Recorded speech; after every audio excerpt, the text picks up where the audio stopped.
What's happening? Welcome to the 57th episode of the Slapstream with Djordje live from Slapsville. And 57th episode, the number 57, it's a pretty important number for us rockabillys. So I have a rockabilly guest, a rockabilly guy today here in Slapsville. And before I introduce him, I would like to remind you to subscribe to my channel, hit that subscribe button and slap that like. So we can spread the slap base all over the world. And thanks to all of you that subscribe to the Patreon. Please check out that link below. And if you'd like to support the channel, go to the PayPal and Venmo in the description of the video. And what else? Oh, special thanks to all of you that bought this t-shirt. Don't forget, never fret. It's never about frets here in Slapsville, never about bass guitar. It's all about a bass, but it's all about upright bass. And a few of you asked me where they can get the t-shirt, which means that you haven't seen the whole episode last time. The link for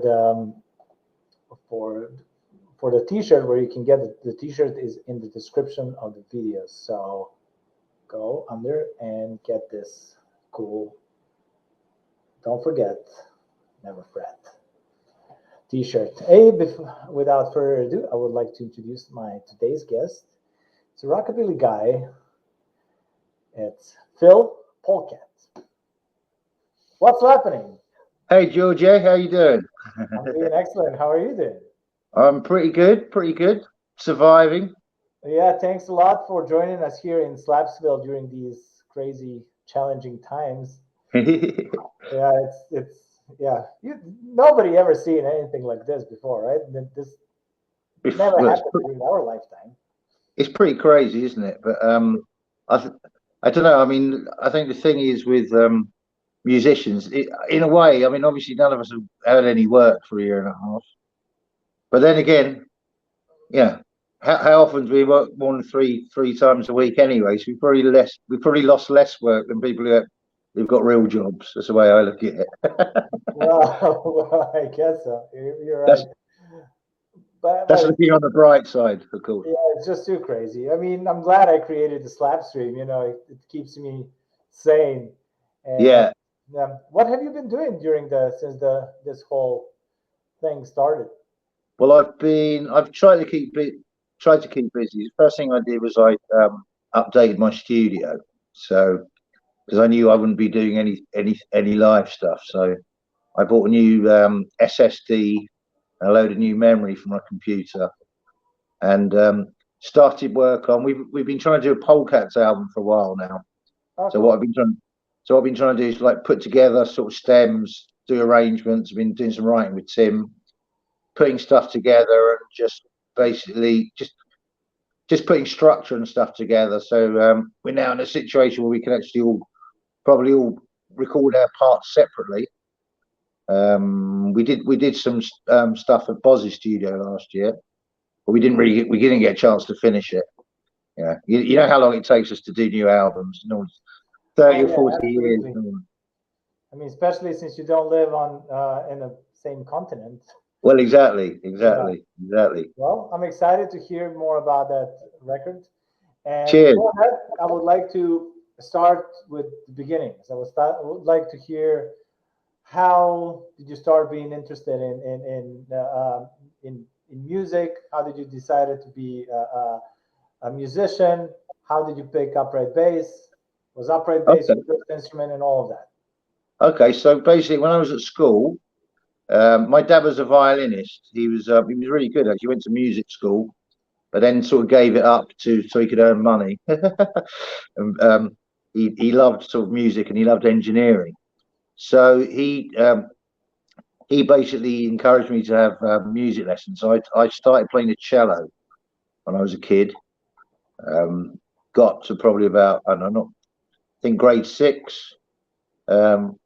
So I've got a sort of lot of history of there's a lot of it's weird actually. So in our house, my dad's records are all classical records.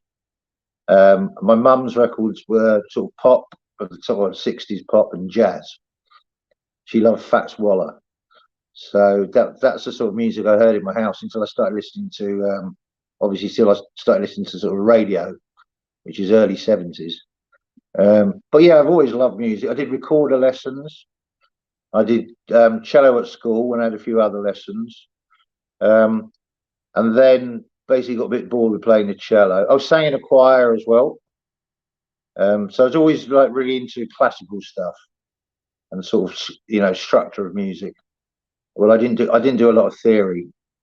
I learned theory a lot later in life, actually. So basically, when I suppose I was about 14, would have been 14. Went to see with a couple of mates from school. I went to see the Clash, the Jam, and the Buzzcocks. And the next day we started a band. We started a punk band. It was called Philharmonic and the Heroes. So we didn't really know what we were doing. Couldn't play very well. I was playing electric bass. So I started on electric bass. I played it through. We had an old at home. We had an old Garrard record player. So basically, just hot-wired it to play through the speaker of that. So that was the first thing. That's the first thing I played through. And then I think the first show we did, I knew Tim from school, and Tim knew Boz from Scouts. So the first show I ever played, I stood in with those two as well. So it was with Boz and Tim. This would have been 1977. We did a gig at a friend's house. So it was electric bass and two guitars. I can't remember. I think it was Boz was doing most of the singing at the time. I sang a couple. Tim was a bit young to sing at the time. So yeah, that's how we started off. And then basically what happened, and we had our friend Chris, who we went to school with, on drums. Chris Hawkes, who's still a good mate now. So basically we started listening to. So Chris's big brothers were bikers, and they had a couple of rockabilly tunes. And my best friend at school's brother was a biker, and he had it must have been 77. He had the Sun collection, the Presley one, and just basically listening to that and hearing that double bass, not knowing really what it was and where that click sound was. Eventually, I got a double bass. Would have been after our first demo, I think, which is the Nervous Thing, Rockabilly Guy, which we did at the end of 78.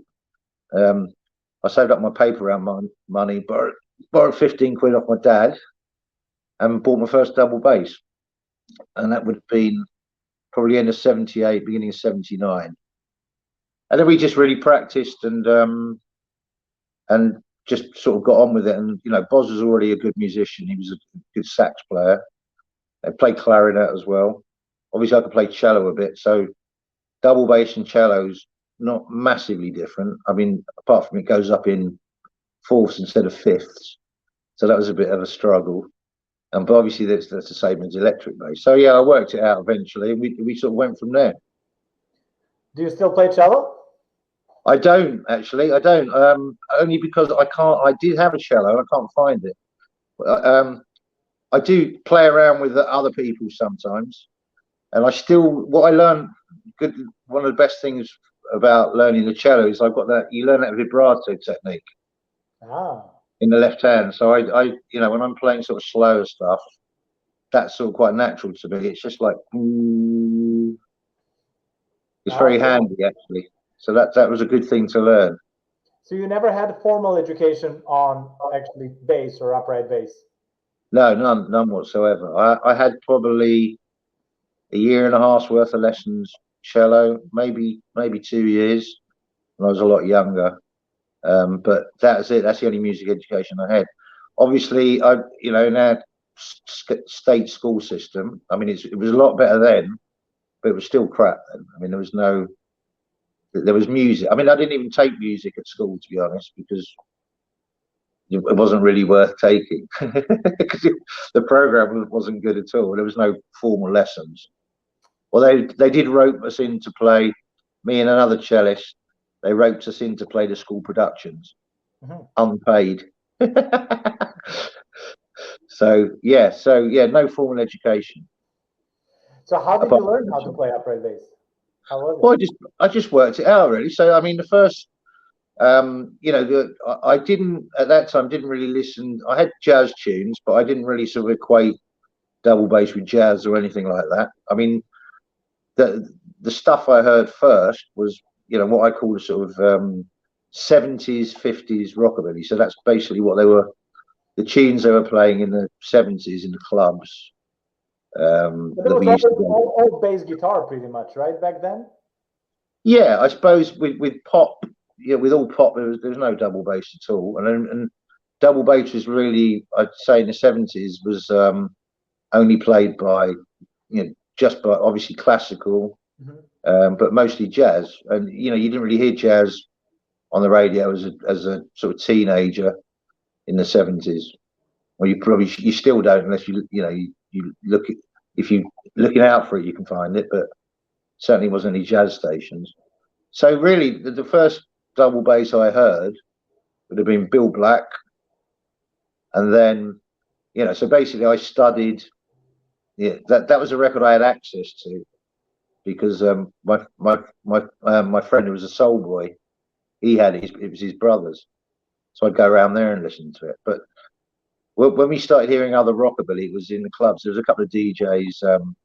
So there was 50s Flash, Wild Wax, and who else? Wildcat Pete, a guy called Boogie Dell, and they used to play records out in the clubs. Now we couldn't buy the record because they're like £5 each. So you know we didn't have £5 to spend on records. So we either memorized them or like taped them on like tape recorders with mics.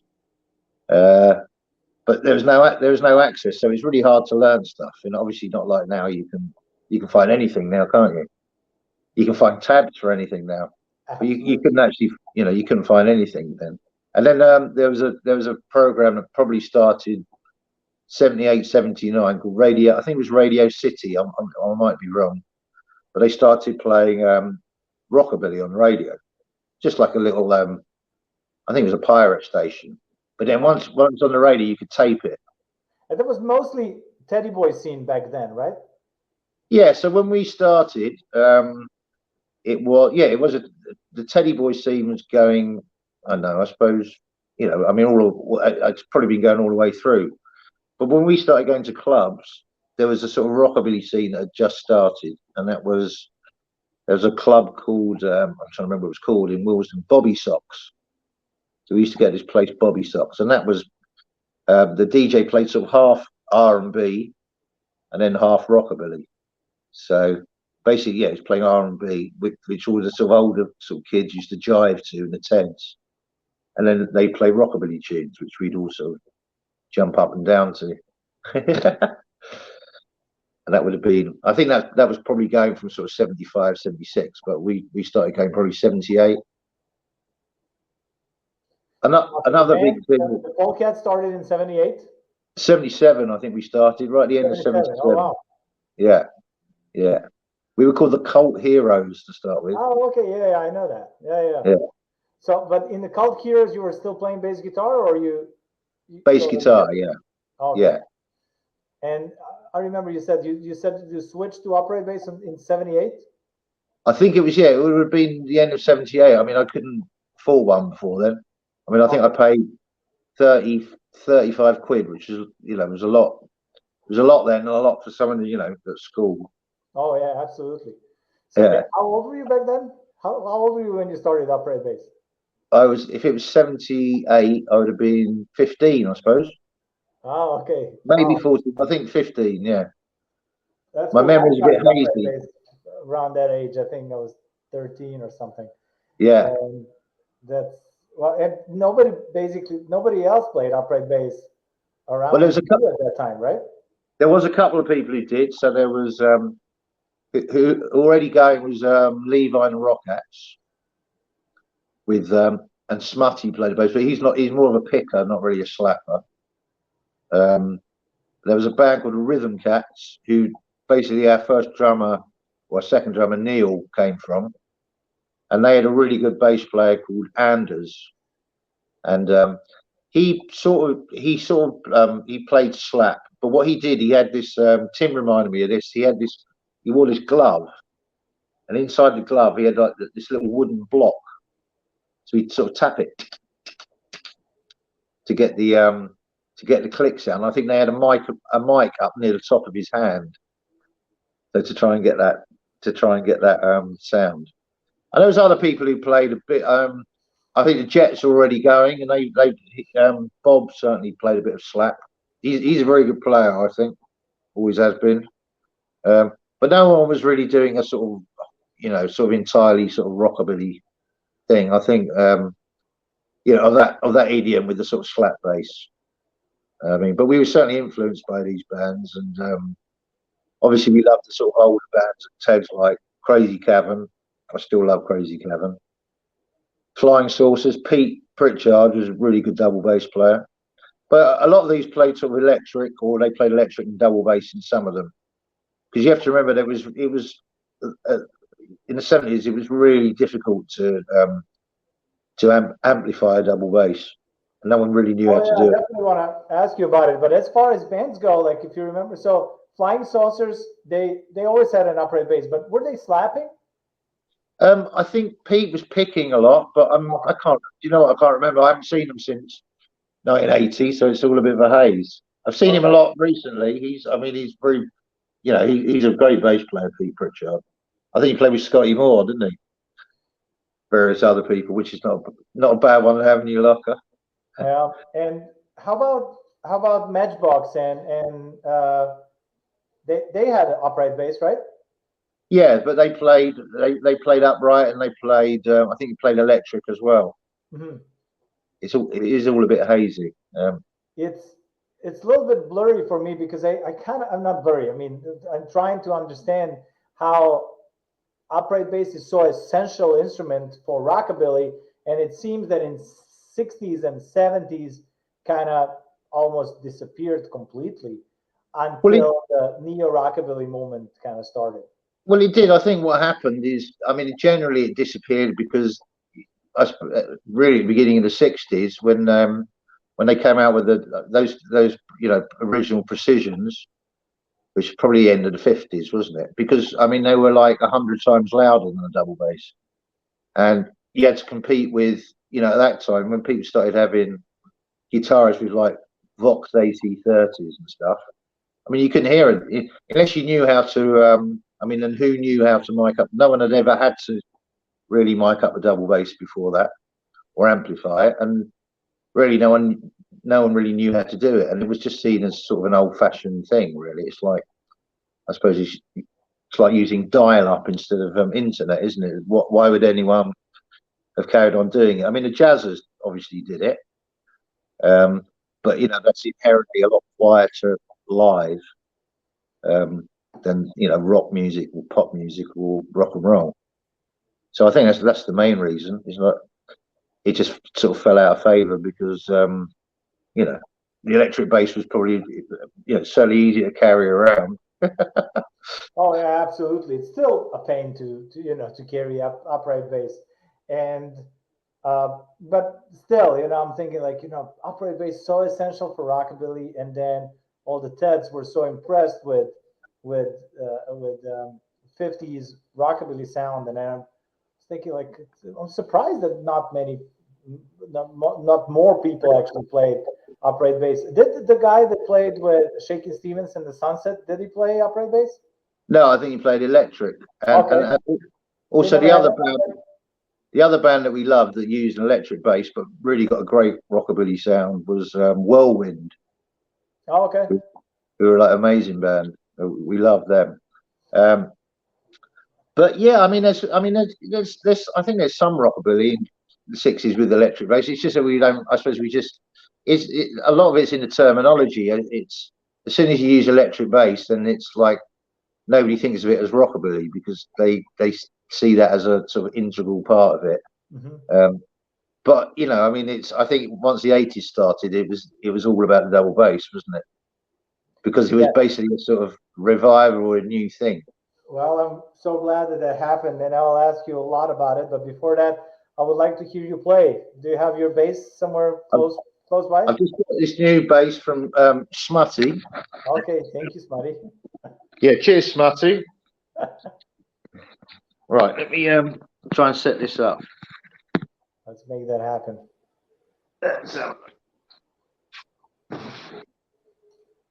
How's that? Can you see me? Excellent. What should I play? Whatever you want to play. I don't know. It's a show about you. Well, I'll tell you that the first thing I learned was this. That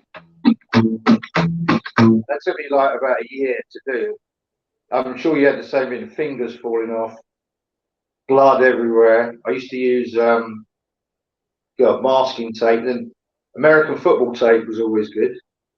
And all, it's really weird. It's the sort of slap stuff now. I'm nowhere near as good as all you guys now, because I just don't do as much now. But really, I suppose the first things that's the first sort of thing I learned, and then trying to do the other. What do you call that? Do you call it a double or a triple? Well, the first thing that you play, I would call a triple, and it's a gallop. But if I do one extra, I would do a quadruple. You call it a what? Quadruple if it has one extra. I can always count both hits of the string and the palm. So right. Everything. And what do you call this? The old.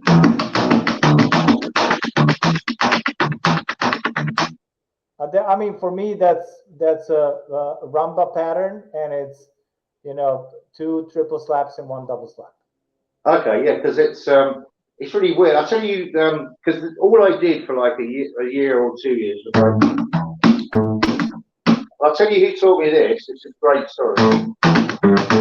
We were in Finland, and we met Sleepy the Beast, and his hands are about the size of size of 8 of mine, and he said, "I'll show you something," and he showed me this, which is amazing. So that's because before that, what we used to do is we used to, that sort of jitterbot baby sound, and it sounds like it's all echoing. We used to basically stick the slap into a Wen copycat to try and get that, because that's all I could do was, but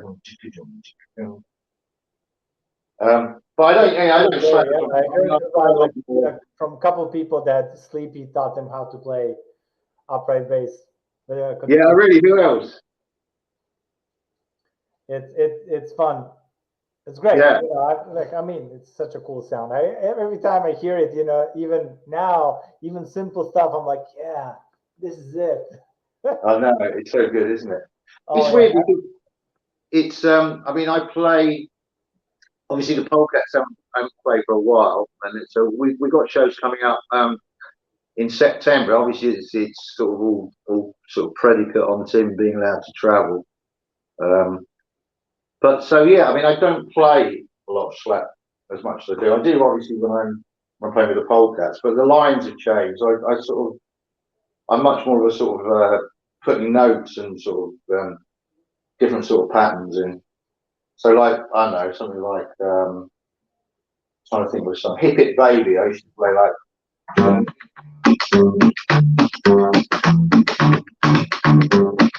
Now I play some.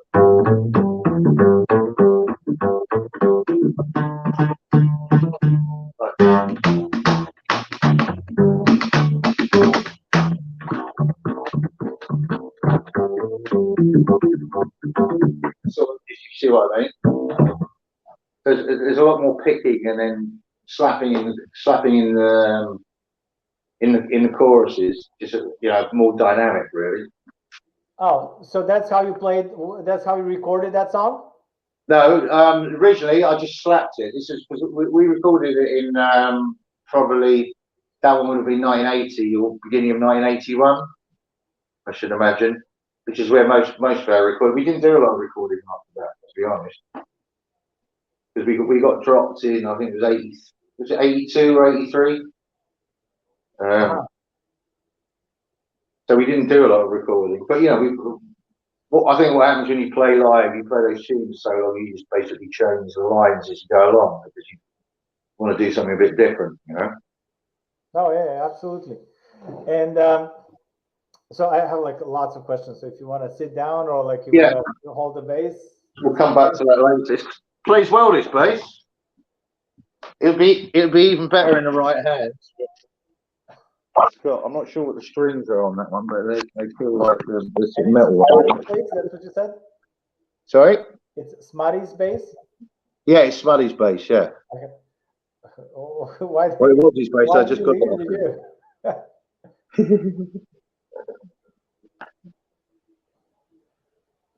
okay, so what else? So when did the rockabilly guy like come out? So the first version came out at the end of 1979. That's got electric bass on it. Oh, okay. And that was recorded, I think, maybe Pathway Studios. I'm not really good on the details, but I think it was Pathway Studios. 79. That was released by Nervous Records, and that was a guy who basically he was the DJ. It was a wild wax. He started Nervous, and that was their first release. And then and that's kind of when the whole thing kind of blew up. Like, I mean, the whole neo-rockabilly thing. Yeah, I think it was. I mean, it was before that. I mean, there was bands, there was other bands coming out just after, you know, all of whom you know. But I think the main, you know, one of the things. I mean, the real reason it blew up was the Stray Cats. Now, at the time, we were like, you know, when they came over and started having massive hit records, we were like pretty pissed off, obviously. But in retrospect, I mean, I think it's very unlikely that they popularised the genre by you know, without any doubt, it was them who popularised it. And I don't think we'd have got a record deal, or maybe no one else would have got a record deal. Certainly not, you know, within a couple of months, which is what we did. Because suddenly record companies were like, oh, what's this? Rockabilly. Let's find some rockabilly bands, and there wasn't many around, you know. So we've got a lot to thank them for. Oh, okay. So that worked out kind of well for you as well, right? Yeah, it works out great. I mean, we're still playing the same tunes 40 something years later. So thanks, guys. And yeah, I guess, you know, they were essential, like, in the popularization. And do you think that that maybe that like whole neo-rockabilly movement would last longer if I think that the Stray Cats kind of influenced it. I mean, they were so influential that lots of people got into the style, but it also ended the style in a way, like, you know. I think so. I mean, I think it's, you know what it's like in Britain. We've got a habit of having these cults, and then as soon as anyone has any success with them, so everyone moves on because they don't think it's you know, they don't think it's trendy anymore. So I mean that certainly sort of happens. But I mean, yeah, I think you know, the fact that they were big, they were in the papers, they got on TV, that certainly popularised rockabilly, and that look was sort of really popular for maybe 3 or 4 years. If you look at any pictures of sort of trendy kids from 81, well, 82 to maybe 86, they've all got flat tops. They've all got like they've all got that rockabilly look. Whereas when we started, like, there wasn't really a look. We sort of made it up as we went along. That's interesting. So were you when you started, were you kind of trying to join that kind of like a Teddy Boy scene, or no, was it not really, create something new? No, because we didn't really know any Teddy Boys. We knew any people we knew who liked rock and roll, went to clubs, were like as I said, our drummer Chris's big brothers. That was about it. And then we met people, and then these sort of clubs where they started playing rockabilly started springing up in the late 70s. And then the big thing was the Caister Festival, which suddenly there was a place where, you know, you could go and you could play. There's a club called the Royalty that used to have sort of Ted bands on, and then started putting us on, and then Clint's band, Little Tony and the Tennessee Rebels, then Blue Cat Trio, all those guys in the very early 80s. And that was it. There was suddenly a place where people who liked it could go and actually see the bands, and pick musicians could go and play. That it seems like such exciting times. How did Teds accept the Polecats? Well, it's weird. So the Teds generally sort of liked us. They certainly didn't like us doing Bowie covers. that wasn't. I mean, but a lot of rockabillys didn't like that at the time because it was sort of sacrosanct to play sort of 70s music, if you like, or from other genres. But we didn't really give a toss. We just thought John O'Malley Dance is basically a rockabilly tune. When you listen to all that stuff, all that Mark Bolan stuff, I mean, it's basically rockabilly, isn't it? Just done in a different sort of way. All the lyrics, all the covers Bolan did was certainly, We Love to Boogie. That's a good example, isn't it? It's just teenage. I really like that style and that sound, and I think that you guys did an amazing job, like for John O'Malley Dancing. And I thought it was cool that you covered Bowie. I was never a huge Bowie fan, but thought it was, this is cool. I mean, when I heard it, years later. Yeah. And how many records the Polecats had back in that day? We only did really the one proper sort of released album, and then there's a lot of live albums. There's a lot of reissues of demos, and we subsequently re-recorded stuff all over the next 15 years. A couple of new tunes here or there, or old tunes that we'd written that we'd never recorded. But really, it's only the one really main Polecats album, which is Polecats A Go. As I say, it takes us 40 years to do between the first and the second. But there's probably about 15 albums with all sort of bits. There's live bits. There's a whole catalogue out there. How many albums would you consider that the band has? I mean, studio albums. I'd say really one properly. Yeah. So now you're working on the second one then? Yeah. Do you know what I mean? There's a lot of it. My memory is pretty crap now, but I mean, if you look it up online, Polecats albums, there's probably about 12. I mean, there's loads. I recently had to do my PPL, and there's it's ridiculous. They probably appear on. There's about 80 or 100 albums that we've got stuff on. None of which I've got any PPL for. So there's a lot of stuff out there. But I mean, the main proper things is really that album and stuff we did with Tony Visconti. But by the time we'd finished all that, we weren't with Mercury anymore. So we didn't really go back. And we've sort of gone in sporadically and re-recorded stuff, but we've never been in with again. We went in with Chris Hughes to do Make a Circuit. That was a sort of third proper producer we went in with. But after that, it was just sort of going in here and there and doing bits and bobs. What was the reason for you not recording more albums? Well, I think by 82, 83, I'd started managing bands. I started managing my then girlfriend's band, Jackie O'Sullivan, who had a band with Boz's then girlfriend, now wife, Lynn, called the Shillelagh Sisters.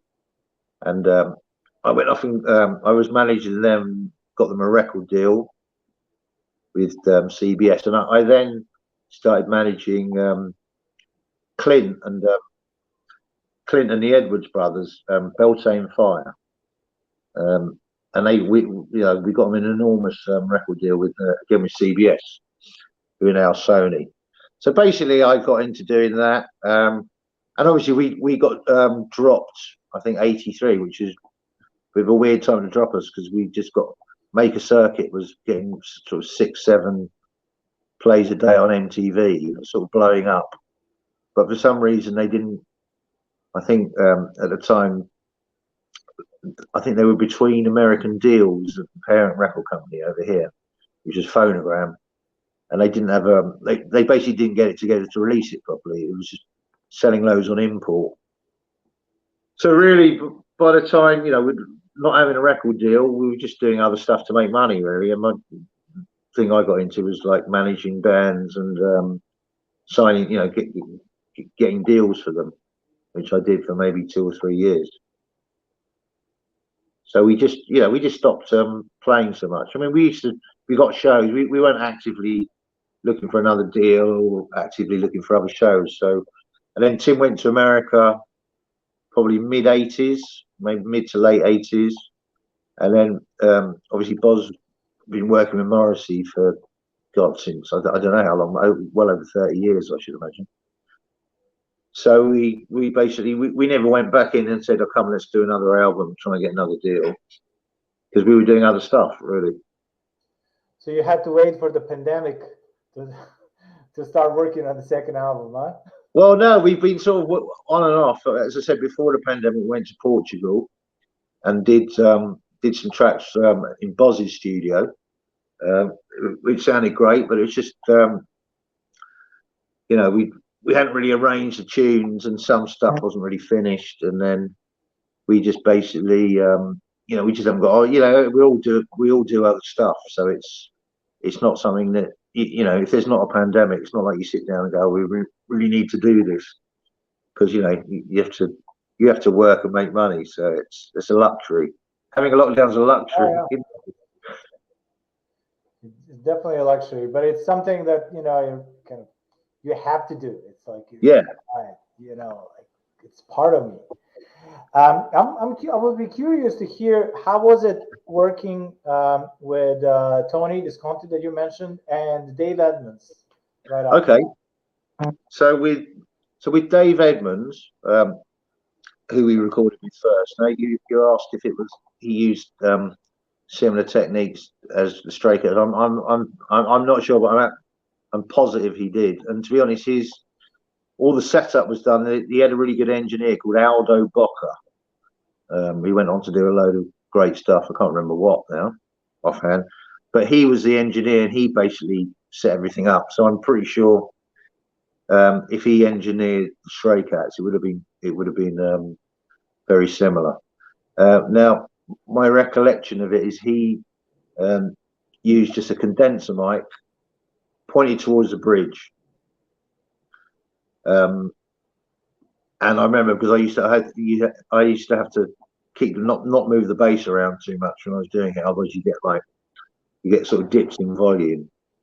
But that's what he did, and I think subsequently people used it and pointing the mic towards the bridge, and then sort of tilted down a bit, and then an overhead mic to pick up the click. Now with Tony Visconti did the bass in a totally different way. He had this C tape, which is like it's a C transducer. It's basically like a piezo in a strip of tape. It's like an electroacoustic pickup, and he taped that to the bass, and I think he got an amazing sound on the stuff we did, like cheap stuff. That is a pretty good bass sound. That's how he did it. So just off the body of the bass. Yeah, I'm always curious to hear about these recording techniques, especially back then, and the way you amplify the bass. So I'll ask you more about pickups. Was Dave Edmunds did he use the same technique to record your bass the way he was recording Lee Rocker's bass? That was really 2 months before that, right? Yeah, I don't know. Obviously, not having been in the studio when they were doing that, but I can't see why he'd have would have done it any different. Now, I think with Lee style was a sort of more picked, wasn't it, on a lot of the stuff. I think he's more of a traditional sort of bass player. So I'm pretty sure with us, he had an overhead mic above the bass to pick the click up. because as you know, you can't really stick it. You know, when you're playing it, it's always going to move around. So it's easier to get the bottom of the bass stable than the top, isn't it? But certainly was all mics. There was no sort of going through any speakers with either Visconti or Edmunds. But Dave Edmunds got a great sound, I think, on that album. Oh yeah, absolutely. I love his, the way he's producing records, and not just yours and the Stray Cats. The other stuff that he did. I always thought he was an amazing producer. Yeah, his stuff as well is great, isn't it? Oh, absolutely. How did that collaboration come up, like with the Polecats and him? Well, we got a tour with Rockpile, which was his band. So he had this band with Nick Lowe, the bass player and singer. So Nick Lowe, Dave Edmunds on guitar, Lulu's guitarist, Billy Bremner, and Terry Williams, who was the drummer, who ended up in Dire Straits. And they were, I think they were with Stiff Records. I think either Jake Riviera or Tony Robinson saw us and basically suggested us to tour with Rockpile, which we did. This would have been in, I think, 1980 or 81, probably 81. And we asked Dave, "Do you want to produce us?" And he said, "Yeah." Did you know at that time that he was already working with the Stray Cats? Yeah, Runaway Boys had just come out, which the sound of that's incredible. I mean, it's a great tune, but it's, he did a really good job on that, didn't he? Oh yeah, absolutely. How did it feel when you heard, I mean, Runaway Boys, for example, for the first time on the radio? I just thought it was great. I mean, it was a little bit. It was not your normal sort of blues structure. I'm trying to remember how it goes now. It sort of changes key, doesn't it? I can't remember what key it's in, but it sort of changes key. It's got that sort of edge to it, isn't it? And it's just, the sound of it's great. Oh, do you know what it is? I like that if you notice, the riff. It's that Cliff Gallup intro, isn't it? What's it called? Well, I'm gonna leave a... what's that tune called, Djordje? Race with the Devil. Hot Rod. Race with the Devil. Race with the Devil, yes. So if you the intro, Race with the Devil. Yeah. I know it, but I forgot if it was the same scale or not. Oh. Yeah, it is. It's just like a normal major scale, I think. Well. Or Dorian one, I can't remember. E minor, and if I'm not, I'm pretty sure it's Dorian mode, because if I remember it correctly, it's E, D, C sharp, B, A, G, F sharp. F sharp, yeah. So you're right, Dorian, but it's got the semitone at the top. Dorian. I can't think of it. Race with the Devil is the same scale, but I understand. About the vibe, and I can hear that might be the influence as well.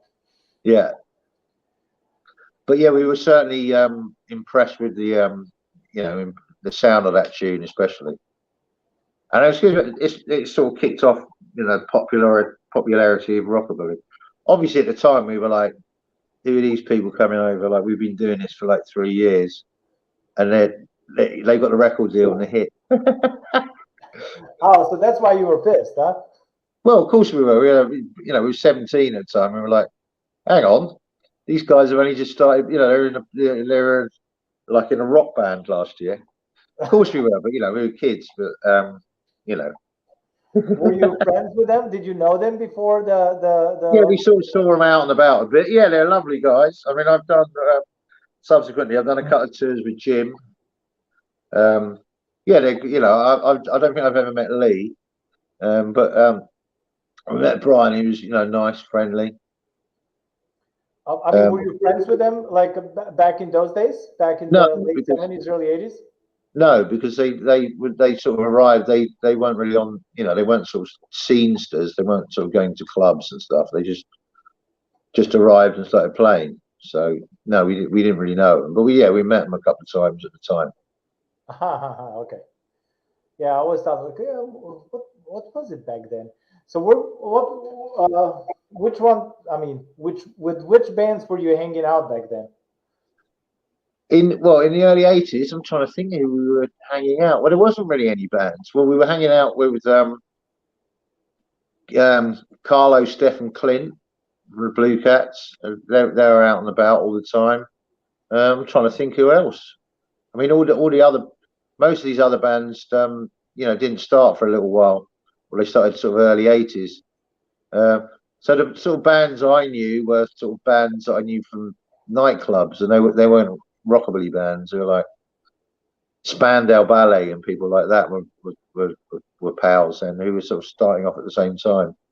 And the boys from Sade, they were sort of more our mates or my mates anyway. And, But and back then, how did it feel for you personally playing at the Royalty and then being on the top of the pops?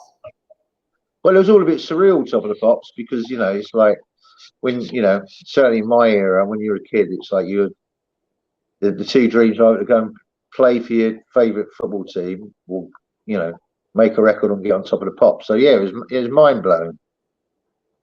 It was absolutely mind blowing doing Top of the Pops.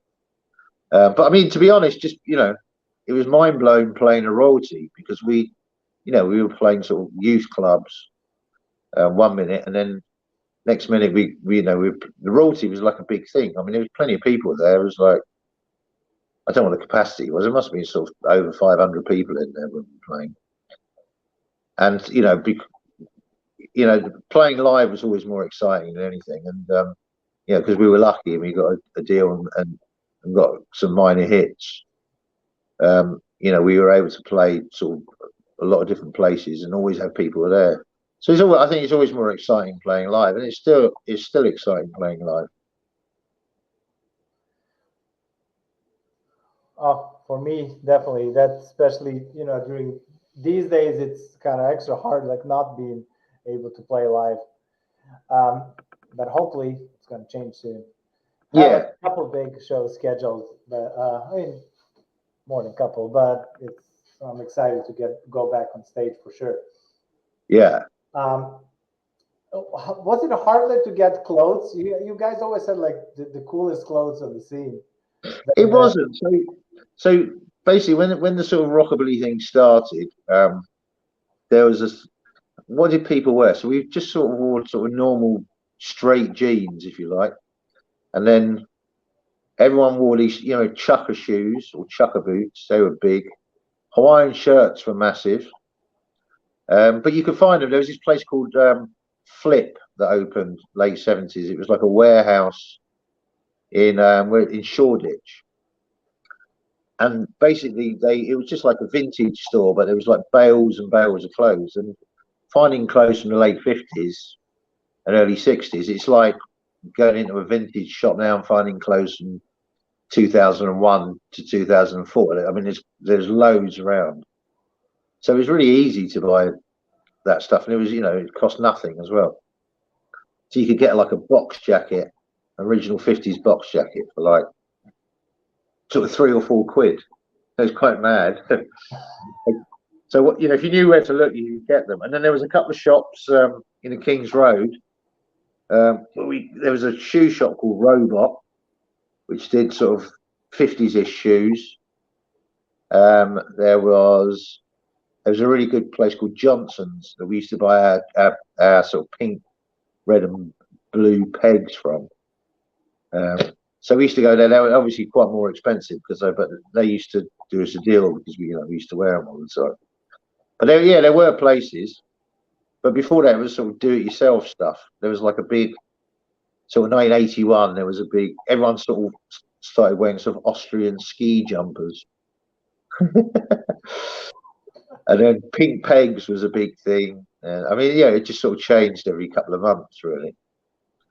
Yeah, but do you still keep that clothes? Do I? Sorry. Do you still have that clothes from back in those days? Oh, some of them, but unfortunately none of them fit now. I'm about twice the size.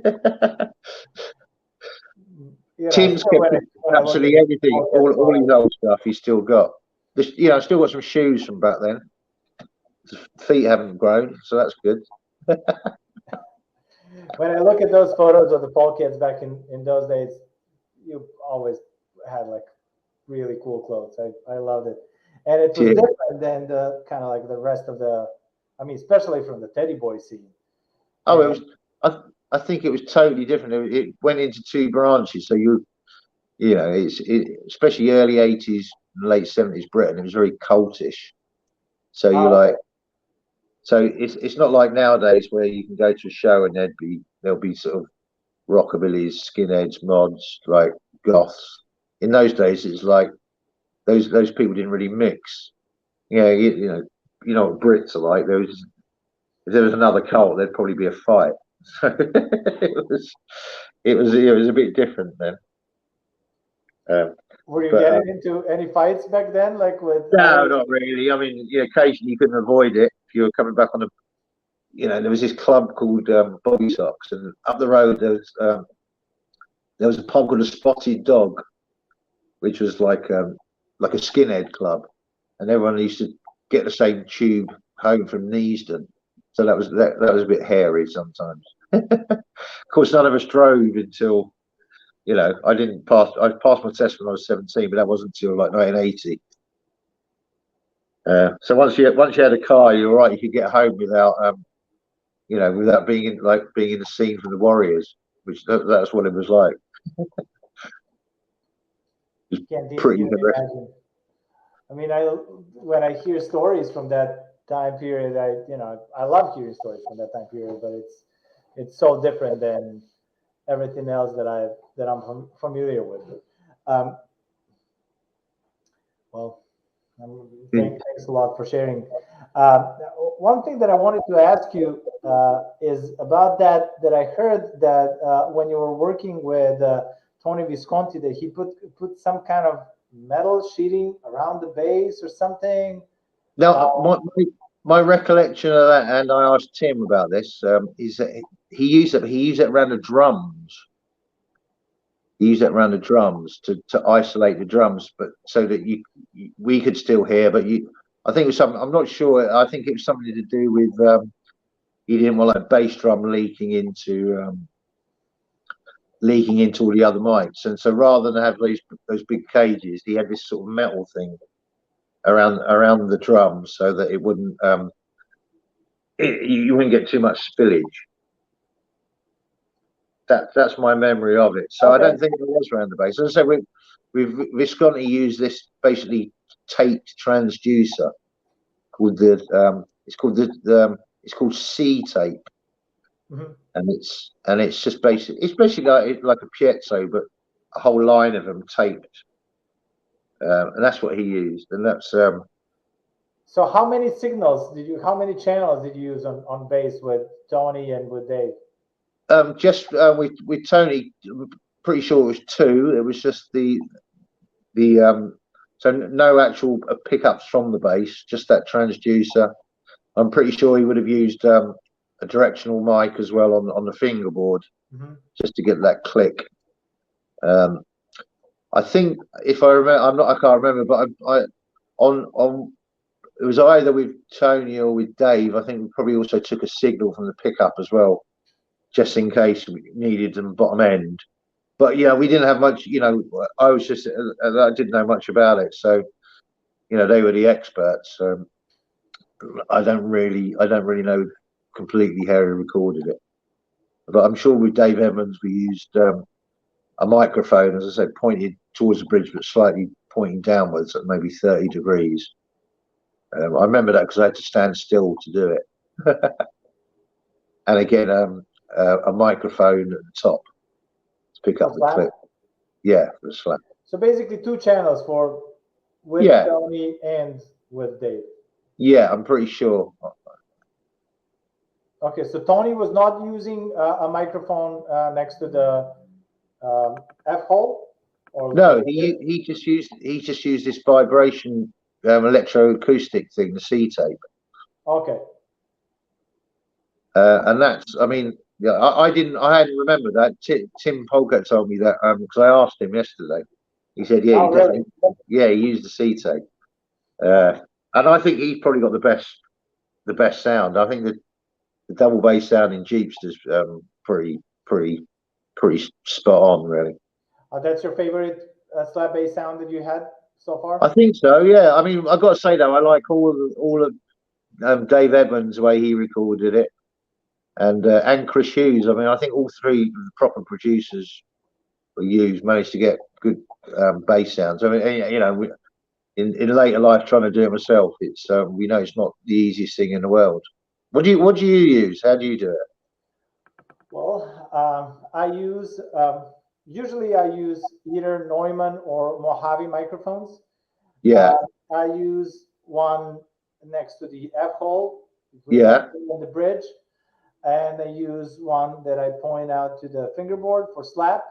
Yeah. And I always record my pickups as well. The Blast Scout made me like a Djordje signature model pickup that has like 3 different pickups. Yeah. And it's electric, piezo, and electric and 2 piezos. One is just for the slap, and one is on the bridge, and the electric is under each string. And I go with one cable. I usually for the recording turn down the slap so that I can use just the slap from the one that is pointed out to the fingerboard. Yeah. And it then depends with which band. Sometimes I go DI box. Sometimes if I record with Tiger Army, I go to the amp. Yeah. Yeah. In the room or in a room further down. But you're right. I mean, you can never have too many signals. You don't have to use them all, do you? But yes. So you've got like 4 or 5 signal just with one microphone that is next to the bridge, and sometimes if that's enough. I mean, it's more for acoustic music styles, but I like having an option to combine. So yeah. I mean, that's what I do nowadays. Is when I'm recording bass, is I'll use direct from my pickup, and often a mic, a mic on it, and sometimes even a mic on an amp, which is somewhere, somewhere hopefully not in the same room or pointing somewhere else. Just depends who's doing it really and what facilities. And when you were recording, did you have any suggestions like to Tony and Dave, or like you were just like, no? I mean, my suggestion was just all I was saying is make sure you record the slap, because it wasn't like a given then. No one had really done it since I suppose since the 50s. So it wasn't something that was in your regular producer's lexicon. So I mean, obviously Edmunds knew about it because he'd just done the Stray Cat. So but our main thing was like make sure the slaps turned up. yeah. Well, that's where the magic is. Well, exactly. As long as it's not just the clicky. Well, this is it. I mean, this is the big sort of dichotomy and big question, isn't it? About bumped strings and different styles. And I think it just depends what genre you're playing. I think these guys who like Kim is the one who plays that sort of style. So I can't. There's no way I can play that fast. Because you can't. I mean, with the strings I use, I can't. Steel strings. I can't go. I know you can. I certainly can't. And it depends what genre. I think obviously with psychobilly, that's an inherent part of the sound, isn't it? I mean, it's all about the slap. Oh yeah, absolutely. And I mean, I know when psychobilly kind of started, but like when did you guys started being aware of the whole psychobilly scene? Because you were there. Well, it's weird.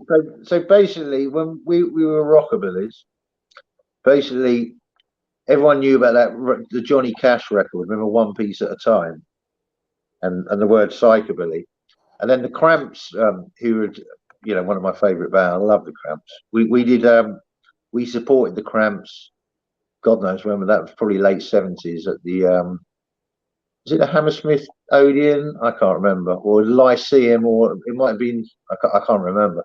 But we would play with them, and everyone said, "Right, this band is a psychobilly band," and that they were known as psychobilly. Now, in looking back at it, they're not really, are they? I mean, they are, but they're not. They're, to me, they're like they're like a sort of grungy garage band, weren't they? With sort of rockabilly lyrics, and that was what was psychobilly was. We released a tune in the 70s with my friend Robin Scott, and we called it the name of the band was Scotty Robbins and the Psychobillies. So it's things people were talking about in the late 70s. But then, sorry, what was the name of the band? Scotty Robbins and the Psychobillies. Oh wow! And when was that? Probably 79. Oh wow! I can't remember. On Nervous Records. That was a friend of ours, Robin. But it wasn't a psychobilly. It was just like a demo, a rockabilly demo. Huh. So it was still, to us at that stage, psychobilly was sort of meant rockabilly, but a bit punky. Then obviously, you had the Meteors, and then from there the whole thing sort of started, and they were very different from from other bands. We played with them. They were called, I can't remember the name of his band. We did a couple of shows with them when we were the Cult Heroes. They were called Raw Deal. It was Raw Deal. But yeah, the whole psychobilly thing, you'll get a different answer from everyone that was around about what it was, what bands were psychobillies, who were the first ones, etc., etc.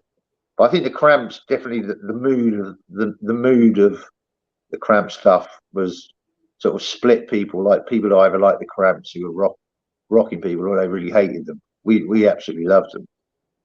As I say, we played with them. Rockabillys, there were some rockabillys that didn't like the Cramps?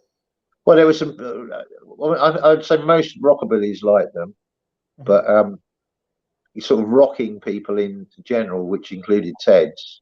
I don't think the Teds didn't like them. Because there was all these sort of... When you say rocking, you mostly mean that kind of authentic traditional scene. Yeah, so rocking. I mean, it's really weird with the sort of English sort of subgenres. So basically, rocking people are people who like rock and roll, traditional 50s rock and roll, and rockabilly. It means they're on the rocking scene. So they went to nightclubs that played rockabilly basically, but also played rock and roll and played R&B. I mean, even then, it's like so all the sort of R&B tunes they were playing in the late 70s. People didn't call it R&B; they called it jivers because you could jive to it. But really, it was it's a completely different sort of section of music to rockabilly. A sort of black 50s R&B, really, and early 60s, and a lot jazzier. So rocking, rocking people are people who sort of went to rocking clubs, and then you've got other people like who weren't rockabillys in the early 80s who said they were cats because they dressed differently. So they had the sort of mid 50s sort of clothes or even early 50s clothes, and they didn't think they were. They said they weren't rockabillys, but they liked rockabilly. But they were cats. So then you got psychobillies, and it depends. It depends. It's like with the music. It's how do you define it? I love all that music, and one thing that I never liked about this scene is the scene is so small, and people in the scene are trying to make the scene even smaller. Yeah. It's like, no, this is Billy, but it's it's not that Billy. This one. Yeah, no, it's odd, isn't it? But I think if you're coming from it from as a musician rather than someone who goes to those places who just enjoys it. Absolutely. For me, but even as a musician, for me the most important thing are the songs. Because songs are, if the song is good, it doesn't matter what the style is. And then exactly. if you take like certain style, it's the priority is like to create kind of your own thing, your own, it's a little sad that, to have a goal to belong somewhere, and it's also like to that what kind of clothes you have, it's going to be something that differentiates you from, I think that was definitely certainly when we started in the 70s and 80s, that was like a big concern. But then obviously the people, we were a lot younger, and people who come to see us a lot younger, I think you care more about that stuff when you're a kid. But as a working musician, you can't be like choosing your genres all the time. You need to work. And you want to try other stuff, and which is what I've certainly done.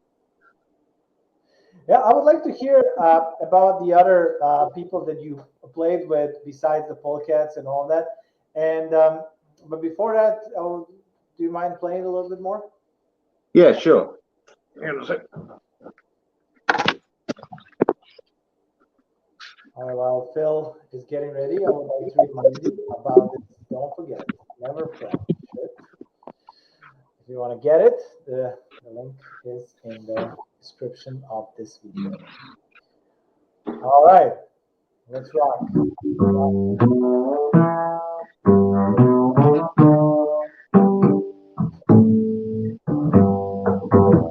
I'm just trying to think what I started this band with this amazing opera singer called Patti Prado about 10 years ago.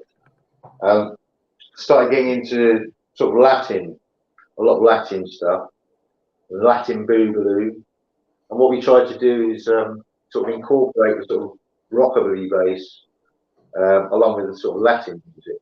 And when I started playing Latin, I suddenly realised it's a completely whole sort of new discipline, and I think it's really important that you sort of listen to other styles and learn other styles, because otherwise, you can't, what's the point of just doing the same thing you've done for years and years and years only? Do you not agree? Hello? I'm here. I'm listening. Oh, I lost you, yeah. I'm waiting to hear you play. Oh, okay. I'm just trying to think what I can play. Do you know what? It's always a blank. It's always a blank. When someone asks me to play, I don't know what to play.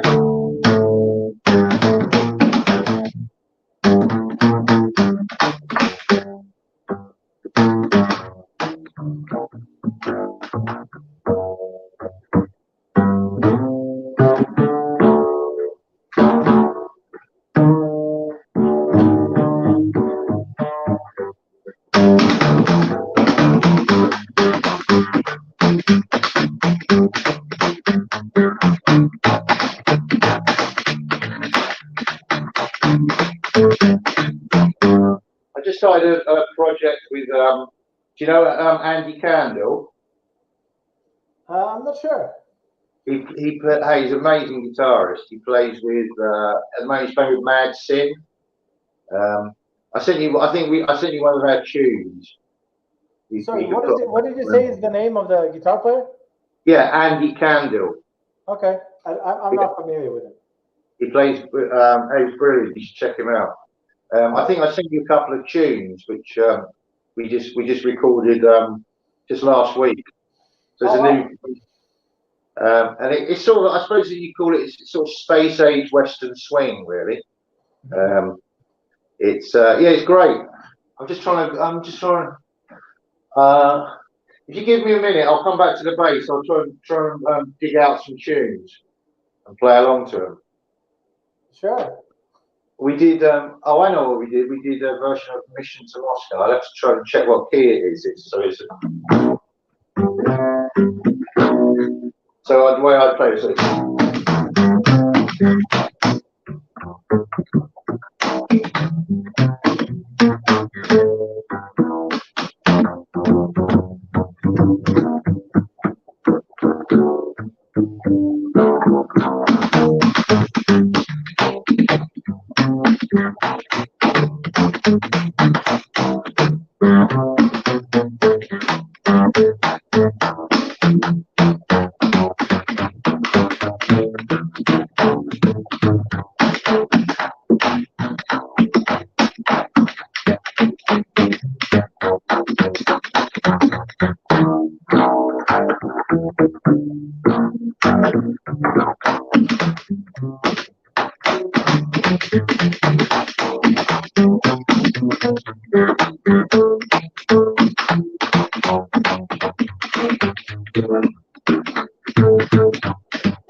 That sort of thing. Yes, that's what I want to hear. Before you leave your base, like I have a couple of questions. Sure. So what is the terminology that you're using when you're talking different slap-based patterns? Are you using that single slap, double slap, triple slap thing, or something else? I call this just a normal slap. I call this a triple slap. No, I call this a triple slap.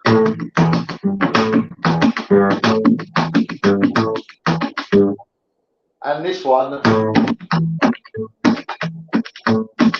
which I can hardly do anymore, to be honest. Tricky on metal string. I suppose that's a quadruple slap, although there's only 3 slaps in it.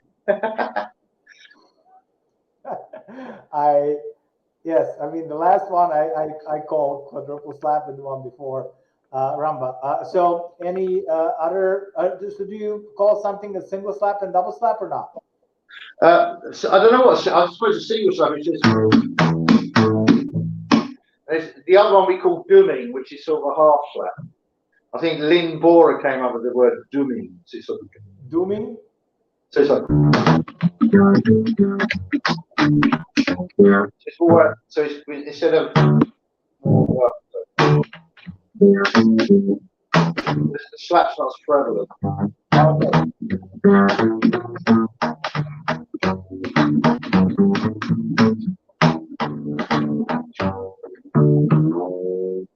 And back in the 80s, what was the terminology that you were using? Okay, so basically, well, there wasn't. It was just you either you had to explain to everyone what slapping was, because everyone thought that was the only slap bass was going on was the fun guys. Have you ever tried? Can you play what those fun guys play with the thumb on the electric? Not really. I mean, yeah, me neither. I'd love to learn because some of those, I mean, they're just wizards. There's some people on Instagram, like States, who are just like, I mean, I was never into it, to be honest. There are like some guys that are doing it really good, and then most of it I don't like it. So yeah, most of it crap. But there's a few people who are like, there's this electric bass guy. I think his name is João Moreira. He's some Brazilian guy, I think from Sao Paulo. But he's electric bass. But he plays all this sort of early 70s música popular de Brazil. And he's amazing, this guy. I mean, I don't know what band he's in, but I'll check him out. Yeah, check him out. He's really good. So so back in the late 70s and early 80s, when you were talking different slap-based patterns, you didn't have any names for it. No, because, well, to start with, the only one I knew was that one. Okay. All I knew was the stuff that I'd heard on records that I had access to. So the Bill Black stuff. It was interesting because I was watching your thing with Johnny Bowler about Blue Moon of Kentucky, and he was pointing out that it just stays on the Blue Moon. And you know what? I'd never realised that. I've always played it. Yeah, that's kind of like an 80s approach to Elvis and Son. It's like to play that fourth down. Interesting. But you know, I was just curious about different slap bass patterns. So besides those three, do you play any other slap bass patterns? Well, yeah. I play with slap. That includes slap. Yeah. So I play. I do a lot of sort of mixture between picking and slapping most of the time. So it's so.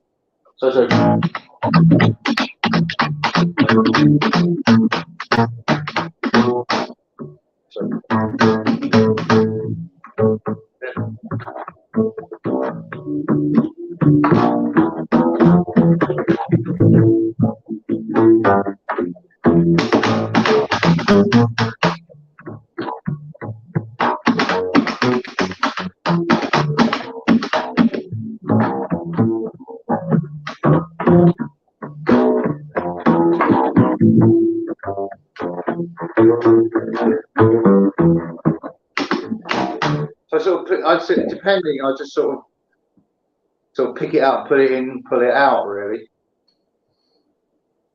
And I do play quite a lot of Latin stuff. So if I'm doing sort of timbales, I'll slap those as well. Sort of like.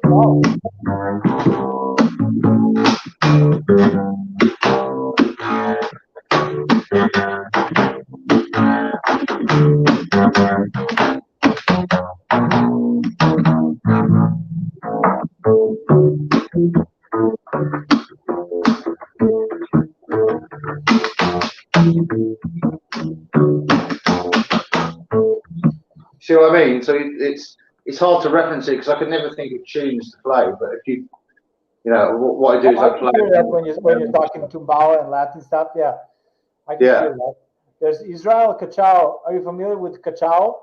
Yeah. I love Cachao. Yeah, he did some cool slap stuff. Not much, but he did some. And also, do you know the guy? What's his name? Gonzalez. They call El Chamorflo. No. So he was one. He was a guy who played with like Willie Colon and that in the sort of late '60s, and he was like this massive guy with this. Was he a slapper? No, he wasn't really a slapper. Okay. But the thing is, I used like baby bass. So I use baby bass on quite a bit of stuff. I use my main instrument really now is I play the Yamaha silent bass, which is just really good. I play it for rockabilly stuff as well. I play it in the new trio I was telling you about. I just find that it's you can slap it and it's got that sort of really thick bottom end. But for straight rockabilly, I always use an acoustic bass. How many basses do you have? So I've got so double basses. I've got my main one is an old Chinese one that I use. I've got this one now. I've got another two sort of acoustics. I've got four. Yeah, I've got four double basses, and I think I've got. Or is it five? No, it's. Yeah, I've got four that are working.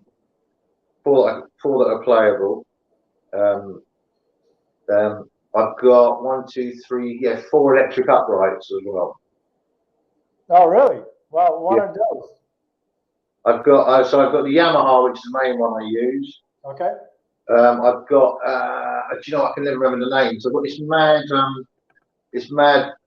basics one that I got off the internet and completely revamped. I put a new sort of tailpiece, aluminium tailpiece I made. I've got one of those cheap what's the sort of entry level cheap ones? Stag ones that I've got. I've put some optical pickups on that Kim Neckerman very kindly sourced for me for some American company. And I've got I can't remember the name of the other one, but I've bought a left-handed one and swapped it over and played around with that's a work in progress in the garage at the moment. Do you still have the bass that you were using back in the day? No, sadly not. I had my main one was a Framus that I bought in Christopher Street in New York in 1981. It was expensive. It was like $700. I don't know what happened to that. I think it got sold. You sold it? Yeah. Do you know where's that bass now? Somebody told me that somebody in Wales had it. Ah, okay. Huh. Djordje, I'm going to have to just go and get a lead to plug the phone back in because I've just noticed that we're on 10%. So can we break for like 2 minutes? Oh, you have to plug in your phone? Yeah, I have to go up and find the thing. Okay, yeah. Go ahead. Is that okay? Can you edit it? Yeah, like go. I'll wait for you. I'll entertain the audience. Okay, all right. Won't be long. Sorry. All right. While Phil is getting ready, I will remind you to go to the link below and check out this awesome shirt. Don't forget, never fret. I was trying to find like some cool upright bass related t-shirts that I like, and then couldn't really find any. And then I decided, like, why don't I just do that? And then get some artists that I like and respect to create some art. And so this is the first one. So if you got the Artist Lab Bass t-shirt, you can still get that one. And just get this one because I think this one is really cool. So you can check it out one more time. So link is in the description of this video. And one of these days when YouTube let me have that little fancy merch shelf under the video, maybe it's gonna be on it as well. So I'll remind you, I'll use this time to remind you as well to sign up for the Patreon. The link is in the description. And if you really, really like the channel and all these videos that I'm doing, please make sure to check out the PayPal and Venmo links as well. So I can continue doing all this. And Phil is still getting ready. Okay, I see. Then it might take a bit. But we're getting there. I promise. We're getting there. Okay, I think he might be back. Can you hear me? Are you back? I'm back. All right. Welcome back to Slapsville. Cheers. Proves it's live, doesn't it? Yeah. I mean, can you imagine? Like, I mean, I'm impressed, but like when I talk to the guys, from the 50s or 60s, 70s, that there's like almost 60 episodes of talking, for hours about slap bass. I know it's definitely special interest. But absolutely. But I'll be watching all of them. That's what maybe 120 hours. Yeah. My goal is like, I don't know. That's 5 days and nights of stuff. First, I wanted to do 10 episodes, and then I'm like, okay, this is going to go maybe 25, and then 50, and now it's 75. But who knows? Yeah. Well, I think you should keep going, mate, because it's as I say, I've watched bits of the first ones when they first came out, and it's it's obviously for me and you, and it's fascinating. Yes, I mean that's the main thing. I want to like just have all this wealth of knowledge, and then interview all these people, so that future generations can actually get information firsthand, practically. Exactly. And I mean, it's I just think it's just it's a really great thing to do. It's a great thing to do because especially from where I'm standing, when I started, there wasn't it's like when you were talking about pickups earlier. It's nobody was slap pickups weren't invented really. Yeah, I wanted to ask you about it, and then who come up with that idea? And then I know that you were using one, but how did you get an idea? How did that whole thing start? I don't know. I mean, I don't know of anyone who was using it before we did. So what happened with us is once I started playing double bass, and once Tim and Boz had like decent amps, which took a while, but obviously, and we had a drummer as well. You couldn't hear the bass. I was playing it as loud as possible, but what we did is we basically, the first thing we did is we got a P bass pickup and basically stuck it on a drumstick and stuck that on the end of the fingerboard to try and pick up bass signal. Now it didn't work, and that's probably because I didn't have metal strings. So what happened is we got a contact mic, which is a Barker's Berry mic, which is a bit like, you know, like those shallot oysters. Oh yeah, I know what you're talking about. I think Yeah. I seen some of those pickups. Yeah. I never used it myself, but I know So- I'm familiar with it. So we were trying to do that to get a bass sound, and it just didn't work. So playing around with it, what I did is I put it up near the fingerboard, and I still couldn't get a bass sound, but suddenly you could pick up the click. So I thought, well, that's the click, but so I just had it up there. So that was basically a click amp, but there wasn't any bass in there. It just so happened that at me and Tim's school, our art teacher, I mean, I didn't do art in the 4th, 5th, and 6th year, but Tim did. And the art teacher was a guy called I don't know what his first name, Mr. Desborough, and maybe Tony. But he was a jazz bass player, and he played with this guy Dick Hextall, I think Dick Hextall Smith, in the 70s. And he was I never saw him play, but he was apparently a very good bass player. And he told us there's this thing called the polytone pickup, which you might be familiar with. Yes. Yeah. And I think that I'm familiar with most of the pickups that were around. Yeah. And I tried most of them, but you know, it's. Well, that's what we use. Like later on, that technology. We managed to get one, so we put that on, screwed it in. You know, as you know, it goes inside the bridge and screws back out. So we got a decent bass sound, and then just purely by experimentation, trying to get a bottom end sound, we'd sort of come up with a click pickup. So I just played around with it, basically taped it under the fingerboard, and that's what we did. So we used the polytone for, I think it was a Fender Bassman at the time, and then I know later we had a Yamaha, like a nice Yamaha combo, and then the click, we just put it through. We had an old like guitar amp into music. It was like a sort of not very good 70s 100-watt amp, and so as I said, so I stuck the click amp through a WEM copycat, and then into the music thing, and that was it. So that was I think one of the reasons why all the kids loved us, is because that was the first band that they could hear the slap of the bass. You couldn't hear it. You couldn't hear it before that. So we came up. I'm pretty sure we were the first, but I mean, I'm sure people would disagree, but we don't know anyone else who are using it. A click pickup. That's a cool story. Yeah, I was wondering about it.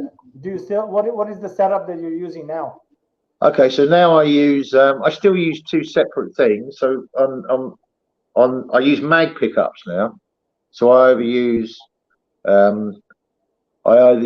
like a Crevo or a Shala, but most of the time I get these 5-string electric bass pickups, and then I mount those on the end of the bridge on a plate, and I put a little metal plate in the middle of that pickup, because they're rail pickups.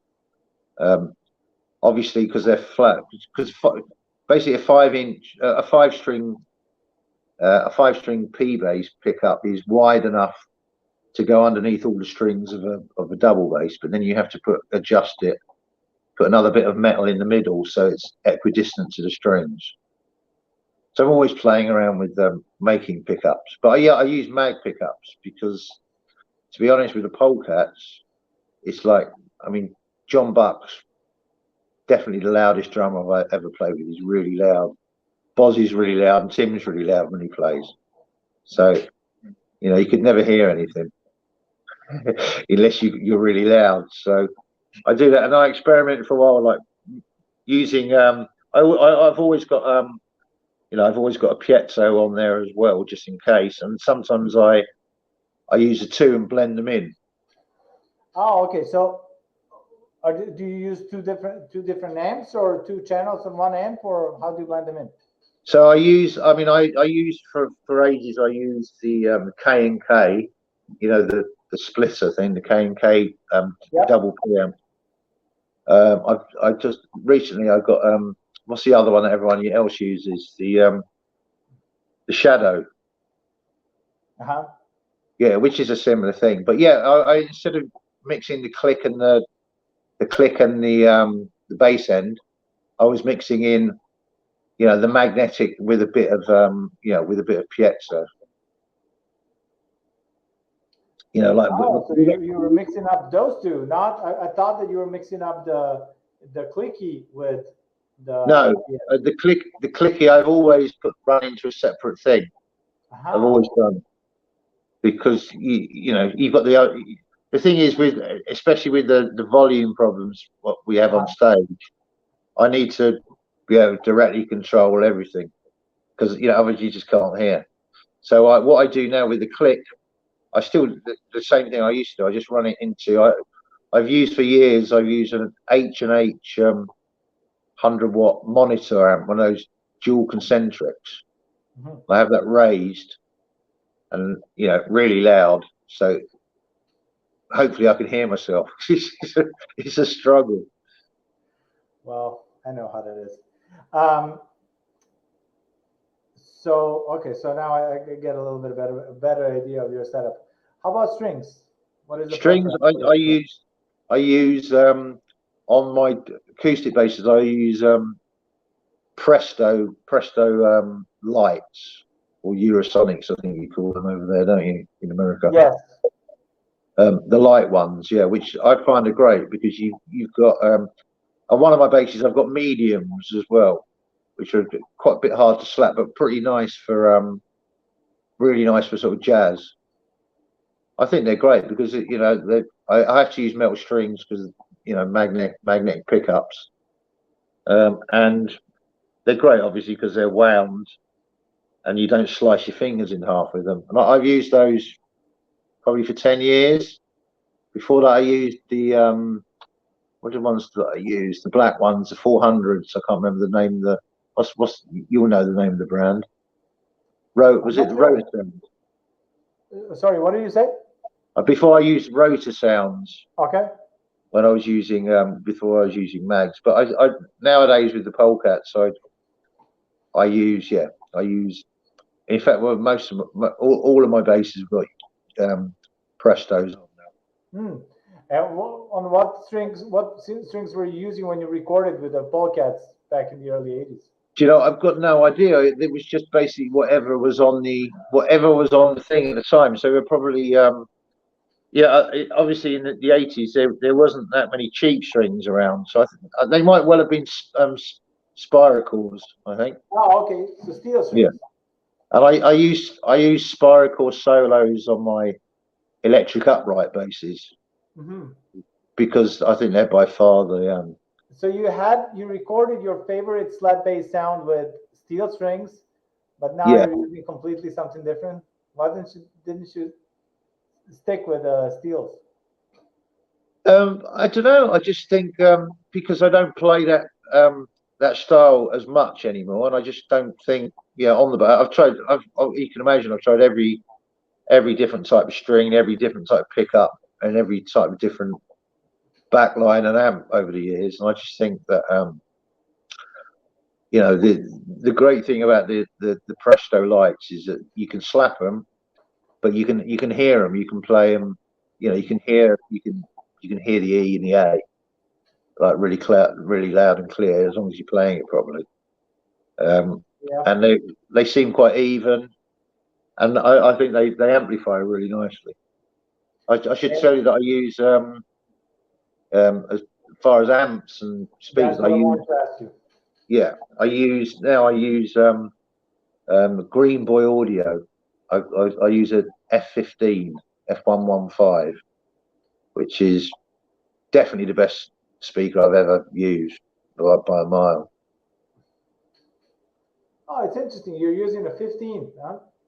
Yeah. And what were you using back in those days, back in the early 80s? Okay, so first of all, I was using a Fender Bassman, an old Fender Bassman. Then we had a deal with Yamaha, so I had a Yamaha. I think it was probably a 4x10 or a 4x12. I then went on to using one half of a turbo sound PA system that we had that we didn't need after a while, but that was sounding really good. Since then, I mean, I've used all different types. I mean, I've had loads of different setups, but always with either GK amps. I use Mark bass amps now because it doesn't really matter. So I use preamps. It doesn't really matter what the power amp is as long as you can dial in your tone on a preamp. I don't know if you agree with me, but you can use. I mean, you can use a power amp if you want.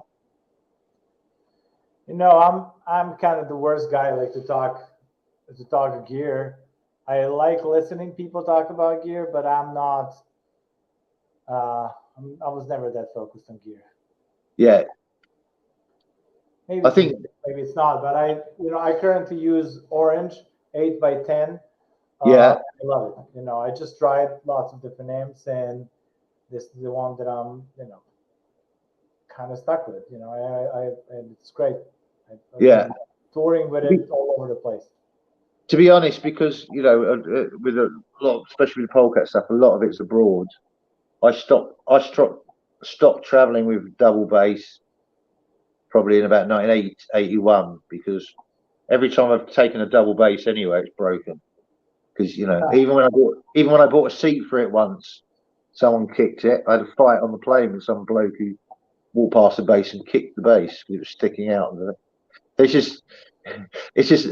I mean, I don't know if you travel with basses, but I won't. I haven't done it for 30 years. I've been traveling with basses a lot, and then I mean back when I started traveling, I was able to get it into the cabin. Yeah. Now that's unheard of. Yes, that's a no-no now. So I think if you get used to. Are you using or have you been using any other preamps? You mentioned preamps, but pedals, anything? No, I tell you what I use now is I use a Mesa Subway preamp. Huh. Because a lot of people who is it tell me how good the actual amps were. It was Kim Neckerman told me about he'd been using this the 800, the D800, and the tone you could dial in was really good. I thought, I might get one of those, but I just saw a preamp a few years ago on eBay for I think it was like 150 quid. So I thought, well, I'll just get the preamp because, as you know, you can just bypass the whatever power amp you're using. You just use it on insert. You can just bypass their sort of tone modeling. Use something that actually works. So that I find that works really well. I'll have to try. Yeah. Yes, with it. You besides the I mean, I know that people are mostly familiar with your work with the Polecats. Yeah. But are there any other artists that you would like to mention that you worked with over the years? Yeah. Well, so at the moment, I play a lot with Mark Almond from Soft Cell. If you remember those back in the 80s, I'm sure you do. Yeah, of course. I didn't know you play with him. Like, yeah. What do you play with him? So basically, I've for the last few years I've been playing with. He does a lot of quite eclectic stuff. So quite a few sort of jazzy torch songs, sort of Jacques Brel songs, Scott Walker songs, and sort of quite a bit of Latin stuff. So I first started playing with him because sorry. We were playing. We did a show with this burlesque dancer called Immodesty Blaze, and she suggested that to him that I played along. Sorry, just got a bit of a cough here. So yeah, I've been playing with Mark, so double bass, but also electric bass, and then more recently I've been playing on his sort of hit shows. So I mean, in the middle of a run of shows with him at the moment. We started last week, and we've got a few coming up over the next couple of months. So I play with him. I play with a girl called Sister Cookie, who's sort of R&B soul. Used to be on the rockabilly scene, but she's a really good singer. I've been playing a lot of shows with her, and I've got a new band that I started with, as I said, with Andy Candle, and a guy called Tim Hillston. It's a trio, and it's basically sort of space age. It's quite Western, it's quite jazzy, but it's quite Western swingy in a way, but a lot more sort of punky, a bit more psychobilly, if you like. So yeah, do that, and then you know, I mean, I'll play with any. Basically, I'll play with anyone. I love playing. You know, I play, let's say, quite a few sort of jazz shows. You know, recently I've been playing a few shows of sort of private parties, just with trios or quartets in people's gardens. Yeah, I'll play anywhere because I love playing, especially if I'm getting paid. Do you read music? I do, but really badly. I mean, I learned how to sight read pretty well on the cello, but because that was ingrained, it's a lot easier on cello because the strings go up in fifths. So obviously you've got with a cello, your strings are basically always going to be on the lines, whereas with bass they don't. I mean, I can read, and I've had to read a lot, but my readings, you know, if I've got a reading show, I'll always go through the score and just like things that look difficult, but that's a B flat, because you know you haven't got time to work it out when you're in a live situation. How about a bow? Do you play with a bow? I do play a bit with the bow, yeah, because as I say, I'm originally a cellist. The technique's very similar. I mean, I don't normally play. The last time I played, I did a tango show with some people, so I bowed on that. But it's not something I do particularly well, and it's not something I do professionally. I mean, I can. As far as reading is what I can read is jazz charts. So basically, you know, a lot of pickup shows I just use, you know, do you know the iRealB app? Do you ever use that? Yeah. Real book on the phone. Yeah. Yeah. So I mean, I read those well, because you have to. But I mean, actually, you give me like a score, and I can do it, but I struggle. You know, I like to if I've got a score, I'll write the chords underneath. You know, once you're into the song, it's obvious. Reading is, I would say, you know, almost essential, you know, to get these pickup gigs. Yeah. Which artists, besides the Polecats that you played with over the years, you had to use slap the most? It's with Catty Prado, I used slap a lot. With Mark Almond, not really, but he's sort of into rockabilly, so we're always, you know, there's always a couple of sort of rockabilly tunes in there. So I played slap with him, but I mean, mainly people aren't aware of it. I recorded some. I did a session, which was supposed to be doing an album with Katie Tunstall, where they wanted slap bass, which is quite interesting. So we did a few tunes with that, but they never used it. They just used electric bass in the end. I don't think they liked the sound of it. But I got. So yeah, I mean, not many. You know, I mean, outside rockabilly, I mean, there's no call for it really, unless you put it in yourself. That's my specialty. I mean, yeah. I mean, there's plenty of you know, other rockabilly bands like Deck 4 that I play slap with. One of the best ones, I did a tour with do you know Lucky Kaufman, the guy out of Kentucky, Lance Kaufman. He was an American singer. we did a great tour. It was just a 3-piece. It was like, you know, guitar, double bass, and rhythm guitar, vocal. Yeah, that's that sort of stuff. That's where you need to be really loud and really slapping. But yeah, so your general artists, you know, it doesn't really come up. Who would you say were the main bass influences on you? Definitely Bill Black, I'd say. I'm just trying to think. Yeah, Bill Black, Marshall Little, because just the sound of those Bill Haley tunes. I mean that I don't know how they recorded that, but that's just like, I don't think I can't think of an example of a better recorded bass than that. Can you? And that was like 60 years ago. I mean, that's mental, isn't it? It's so good.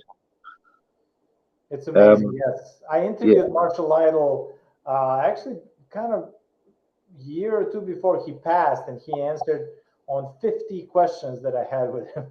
Yeah, really. Yeah, and it's on artofslapbass.com.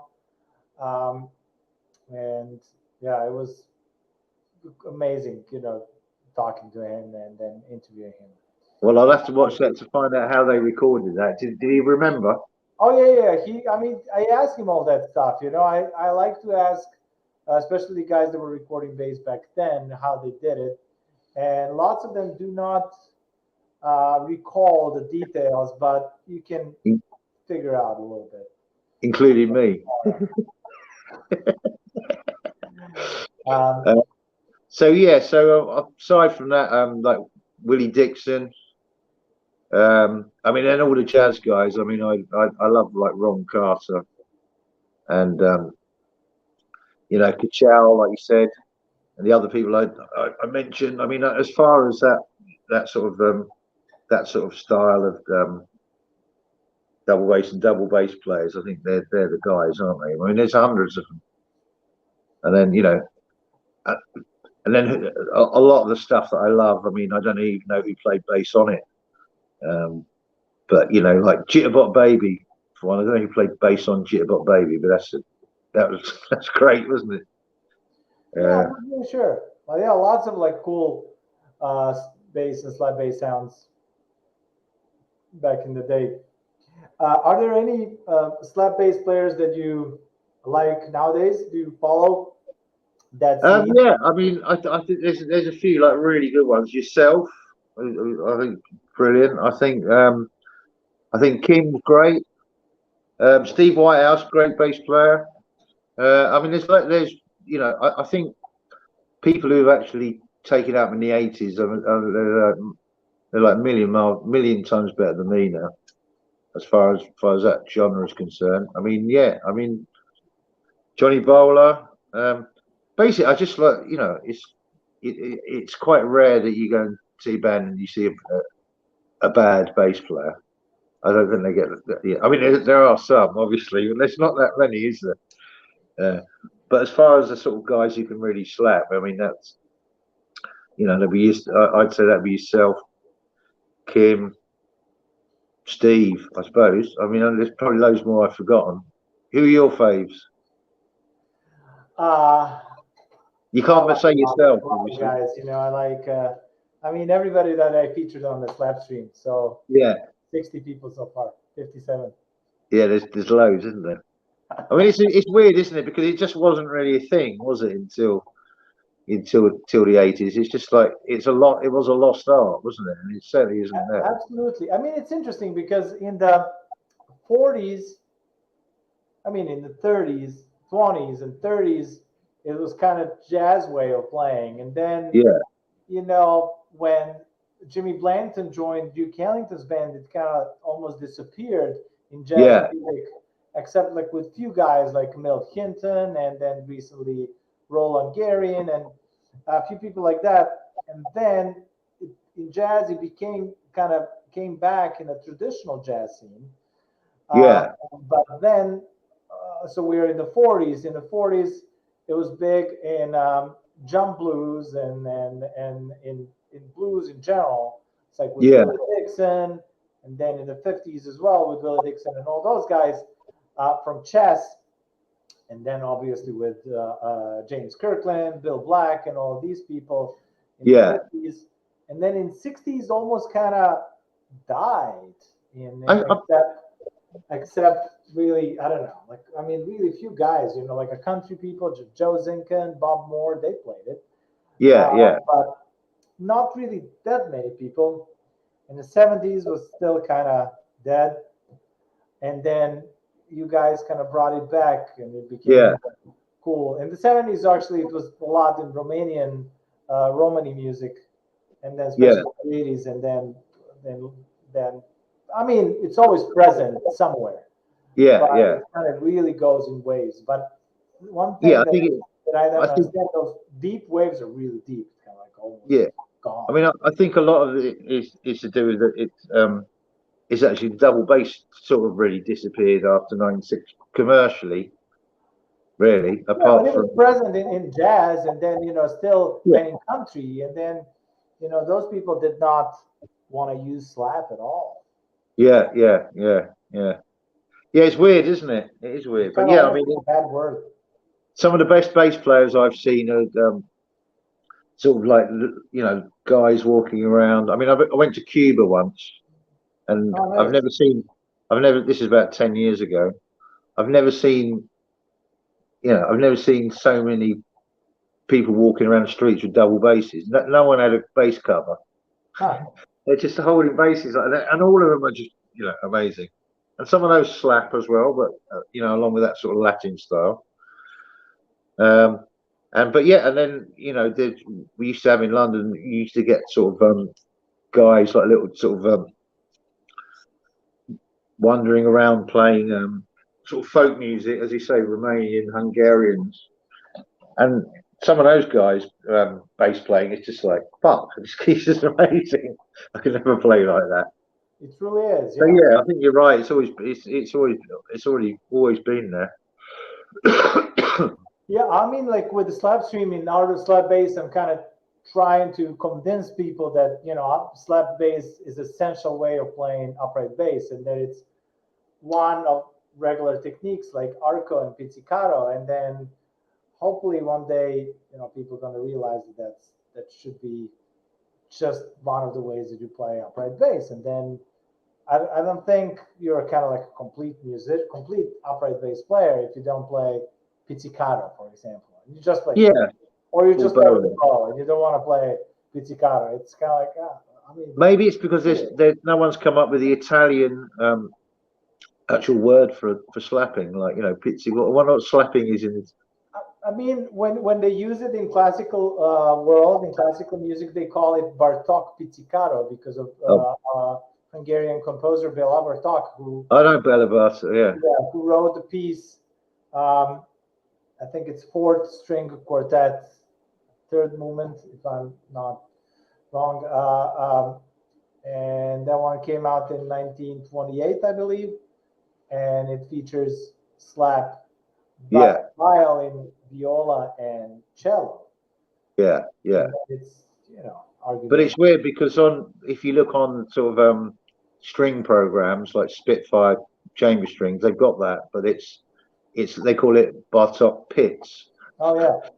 So it's sort of pizzicato, but it needs its own name, doesn't it? And then maybe it's I mean, for them it's bow, arco, fingers, pizzicato, and then it's just slap is version of pizzicato. Which I would say it's really different. I mean, it's so. Anyway, it's a good thing. It's music. Songs are important. Definitely. And since for bass players, the tone is important. Tone. Yeah. Do you have any recommendation for fellow bass players what to practice on a daily basis on upright bass? I think the best thing is, and it's something I've always struggled with, is intonation, especially playing. Because my intonation was better when I just played the one bass, but once I started playing the electric upright and the scale's slightly shorter, I found myself like playing a bit sharp on that and then starting to play a bit flat on the regular bass. So I mean, what I've done for the last few years, and I recommend it to everyone. It's cheating, but I always mark up on the side of a bass. I mark up the fourth, the fifth, and the minor second just with a bit of tape, because the other thing is I'm so used to playing and not being able to hear. You know, my hearing's not as good as it was anyway. Playing in loud bands, it's like, as long as you've got a tuner, you can see you're in tune, and you're marked up. You don't actually have to hear it. But yeah, sometimes it's hard. Like I agree with when you play live, but for intonation, I always recommend to my students to play with the bow.